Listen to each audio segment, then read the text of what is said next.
এই দোয়াটা শিখে নেন, ইনশাআল্লাহ আপনার জীবনের সমস্ত সংকট কেটে যাবে।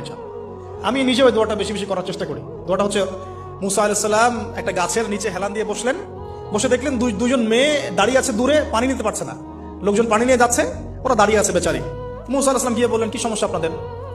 এটা নিয়ে আপনারা আবার মেয়েদের সাথে কথা বলার চেষ্টা করেন, ঠিক আছে? তো মাহারাম গায়রা মাহারাম মেনে চলে। তারা বললেন যে আমাদের বাবা অনেক বৃদ্ধ মানুষ, আমরা পানি নিতে পারি না যতক্ষণ না আমাদের কম পানি নিয়ে চলে যায়। মুসা আলাইহিস সালাম একটু বললাম না, ফিজিক্যালি খুব স্ট্রং ছিলেন, থাকে না বডি বিল্ডার, সামনে গিয়ে কথা বলে সরব পানি দিতে দাও, তখন মানুষ একটু মূল্যায়ন করে না।